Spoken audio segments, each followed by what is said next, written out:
Fala meu bom, fala meu querido, como é que você está? Eu estou ótimo, espero que a tua semana esteja indo muito bem, está no começo de semana aí, meu bom. Vamos lá, cara. Hoje vou fazer um breve comentário acerca de uma reforma judicial que está acontecendo no Estado de Israel, né? Que é um país, cara, que você tem que tomar um cuidado imenso para falar desse país aqui, né? Porque você corre o risco real de ter que pagar uma cesta básica. Inclusive, eu já estava até consultando aqui o preço da cesta básica, né? No Rio Grande do Sul, aqui diz que está na capital, em Porto Alegre. A capital dos gaúchos tem a segunda cesta básica mais cara do país, com um valor médio de R$ 783,55, perdendo apenas para São Paulo, onde a média é R$ 794,68. Né? Lembrando que um juiz, quando ele vai mandar a cesta básica, ele já te manda pagar de 10 em 10. Né? Então já dá todo um estresse que eu falei, cara, será que eu vou gravar sobre isso aqui? Cara, vou gravar assim porque eu acho que tem coisa que eu posso falar aqui que não vai dar problema, tá? Assim, ó. Tava lendo aqui uma grande reportagem da Folha de São Paulo, tá? É grande mesmo, tá? Então eu não vou ficar lendo a notícia aqui pra ti, ó. Tá? Ah, tipo, tu clica em cada parte aqui, cara, ela tem um tópico, né? Então é gigantesca essa matéria aqui. Tá? Não vou ficar lendo ela inteira pra ti, pra não ficar chato, tá? Mas basicamente o que está acontecendo é o seguinte, né? Eu já dei minha opinião sobre o atual governo de Israel, tá? Bom, mas vamos primeiro dizer o que estava tentando sendo feito, né? Estão tentando fazer uma reforma para reduzir o poder do judiciário israelense, porque é apontado que o judiciário israelense, né, ele tem eles estão usando muito poder, eles estão tendo muito poder e o pessoal da democracia israelense falou que isso está errado e tal, né? Daí tem uma série de projetos e tal. E a Folha de São Paulo, a gente sabe o viés da Folha de São Paulo, ela diz assim: tendo a reforma judicial em Israel apontada como uma ameaça à democracia, né? A primeira parte do projeto definido por Benjamin Netanyahu foi aprovada no parlamento. Então foi aprovada hoje, dia 24, inclusive dia que a seleção brasileira jogou, que o Brasil ganhou 4-0, né? Seleção feminina. Foi aprovada a primeira parte da reforma judicial que limita os poderes da Suprema Corte. A medida é apontada como uma afronta à democracia e tem estimulado protestos massivos. Mais ou menos, né? Numa das maiores crises da história local recente. A lei aprovada versa sobre o chamado padrão de razoabilidade, recurso então usado por tribunais para invalidar decisões do governo e que impactem, entre outros pontos, a nomeação de ministros. Tá? Na prática é o seguinte, cara, tá? Pelo que eu entendi aqui, tá? Eu vou te contar mais ou menos baseado no que eu entendi, é feito. A Suprema Corte vai votar alguma coisa, tá? E o parlamento, né, que seria no Brasil seriam os deputados, né, poderiam anular decisões da Suprema Corte se eles tiverem um determinado número de votos. Tá? Então a palavra final, né, essa reforma aqui, ela está trocando a palavra final da Suprema Corte para a Câmara dos Deputados. Tá? E lembrando que tem um conceito de um jurista alemão aí que eu já falei já há muito tempo atrás, que ele dizia o poder está naquele que consegue dar a palavra final. Tá? O poder está nas mãos daquele que dá a palavra final. Né? Sovereignty, né, que chama. E no caso do Estado de Israel, o poder estava na mão da Suprema Corte, né? E agora está sendo passado um projeto de lei para tirar o poder da mão de dar a palavra final da Suprema Corte e mandar para os deputados. Tá? Muito similar com o país aí Israel estava tendo um problema muito similar a um problema que estava acontecendo num país aí da América Latina, né? Tem uma Suprema Corte aí que estava passando completamente dos limites aí, um país aí, né? Um país tropical, abençoado por Deus e bonito por natureza, mas que beleza. Sabe um país aí, né? Então este é um país na América do Sul, né? Está passando por problemas que o pessoal de Israel estava passando. E o que eu penso disso, cara? Eu acho assim, ó. E aí tu tem que pensar com a cabeça do israelense, tá? Porque é muito fácil você criticar esses caras, né? Você se olhar de fora e ficar criticando eles, mas pensa assim como se tu fosse um desses caras, né? De Israel. Se coloque meio na cabeça deles, né? Tá, mas eu tô Calma, vamos.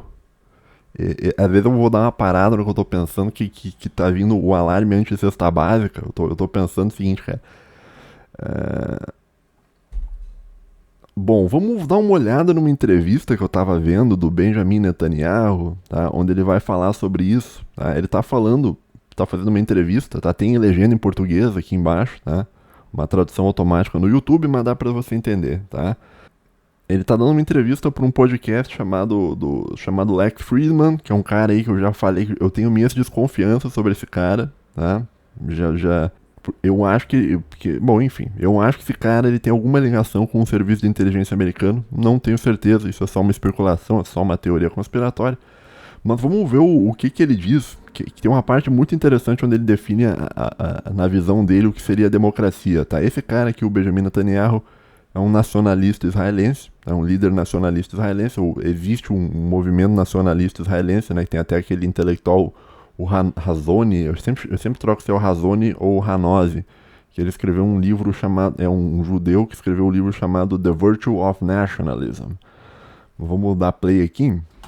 If we jump from human history to the current particular moment, there's protests in Israel now about the proposed judicial reform that gives power to your government to override the Supreme Court.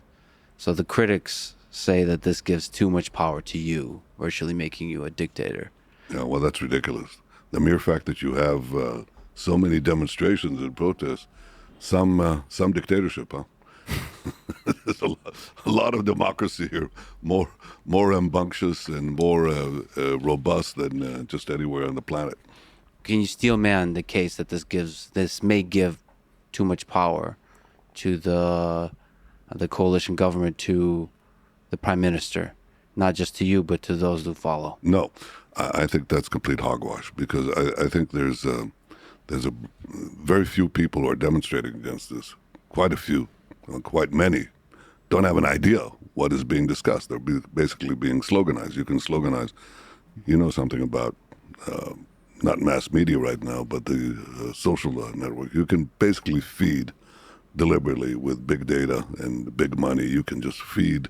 Olha o que ele tá falando, presta atenção, ele tá falando sobre guerra híbrida. Ele não tá dizendo o nome correto, mas ele tá falando sobre isso, né? Que as críticas a ele são um movimento disso, ó. Olha o que ele tá dizendo. Slogans and get into people's minds. I'm sure you don't think I exaggerate, because you can tell me more about that. And you can create mass mobilization based on these absurd slogans. So here's where I come from and what we're doing, what we're trying to do, and what we've changed in what we're trying to do. I'm a 19th century Democrat in my small d, yes, in my views. That is, I ask the question, what is democracy? Ó, essa parte é bastante interessante para o Brasil. Presta atenção no que ele vai responder. Okay. So democracy is the will of the majority and the protection of the rights of, they call it the rights of the minority, but I say the rights of the individual. Okay? So how do you balance the two? Okay? How do you avoid mobocracy? Okay? And how do you avoid dictatorship, the opposite side? The way you avoid it is something that was built essentially by British philosophers and French philosophers, but was encapsulated by the founding fathers of the United States. You create a balance between the three branches of government. Okay? Ele está dizendo que você cria um equilíbrio entre os três poderes do governo. Tá? Isso seria o modo de você balancear, fazer uma democracia balanceada. The legislative, the executive, and the judiciary. And this balance is what assures the balance between majority rights and individual rights. And you have to balance all of them. Okay. That balance was maintained in Israel in its first 50 years and was gradually overtaken and basically broken by the most activist judicial court on the planet. That's what happened here. And gradually over the last 2-3 decades, the court arrogated for itself the powers of the parliament and the executive. Isso lembra algum país do mundo, cara? Lembro, parece que tipo, o que ele tá querendo dizer, assim, com relação ao país dele, tá? Que a gente tá pensando com relação ao país dele, é que ele tá dizendo, olha, o legislativo cresceu muito, né, e está tomando os poderes dos outros dois poderes, e isso por si só é uma ameaça ao equilíbrio que é necessário dentro do regime democrático, que é o equilíbrio de você equilibrar a vontade da maioria, tá, junto com a proteção dos direitos dos indivíduos. Tá? Isso é uma coisa muito difícil de ser feita dentro de um regime democrático. Na visão desse senhor, desse líder aqui, isso é feito através de um equilíbrio entre os três poderes, e quando o sistema legislativo cresce muito, e você acaba fazendo algo contrário à democracia, você acaba prejudicando a democracia. Então, na visão dele, essa reforma é uma reforma que visa retomar a democracia. Né? Não sei se eu me fiz claro, tá? Mas vamos lá. So, we're trying to bring it back into line. Bringing it back into line, into what is common in all parliamentary democracies and in the United States, doesn't mean taking the pendulum from one side and bringing it to the other side. We want checks and balances, not unrivaled power. Just as we said, we want an independent judiciary, but not an all-powerful judiciary. That balance does not mean bringing it back into line, doesn't mean that you can have the Parliament, our Knesset, override any decision that the Supreme Court does. So I pretty much early on said, after the judicial reform was introduced, get rid of the idea of a sweeping override clause that would have, with 61 votes, that's a majority of one, you can just nullify any Supreme Court decision. So let's move it back into the center. So that's gone. And most of the criticism on the judicial reform was based on an unlimited override clause, which I've said is simply not going to happen. People are discussing something that already for 6 months does not exist. The second point that we received criticism on was the structure of how do you choose. Isso aqui não importa mais, tá? Eu só queria te mostrar o que ele conceitou como democracia, tá?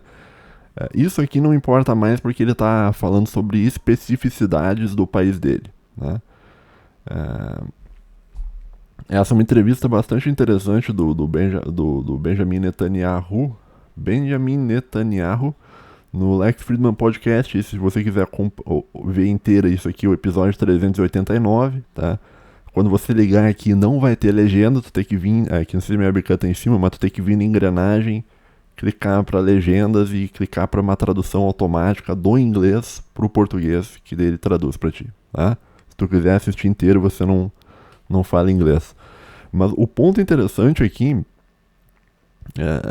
e que talvez isso seja algo útil para o Brasil, né, talvez para o brasileiro entender, é que no fim das contas a democracia, pelo menos supondo que você acredita que existe democracia, tá? A gente sabe, o pessoal da Elite Theory, tá? Mas ó, a cesta básica, tá? Mas supondo que você concorda que existe democracia e que não é uma farsa controlada por grandes corporações e tal, a democracia ela exige um equilíbrio entre os três poderes, né? Então, assim, e o que foi feito em Israel talvez seria algo assim que deveria, não digo que o Brasil deveria fazer a mesma coisa, mas o brasileiro deveria talvez estudar isso que está sendo feito, né? Porque quando um judiciário ele começa a ter tanto poder assim, no fim das contas você acaba com a democracia, né? Porque para a democracia funcionar ela precisa de um equilíbrio entre as três forças, né? E daí na visão do Netanyahu, né, esse equilíbrio existe para garantir a vontade da maioria, né, que vai ser feita através de voto e tal, e ao mesmo tempo proteger as minorias, que no caso ele não chama de minorias, mas ele chama de garantias individuais, tá? Então, assim, por que eu tô lendo essa notícia, falando sobre esse assunto, que é um assunto difícil de falar aqui, cara, que a cesta básica tá em R$ 783,55. Por que eu tô falando desse assunto, cara? Porque esse é um assunto, cara, que o Brasil tem muito a aprender com isso aqui, tá? O brasileiro, claro, o brasileiro não tá se importando, né? O brasileiro não tá nem aí, não quer saber nada, tá?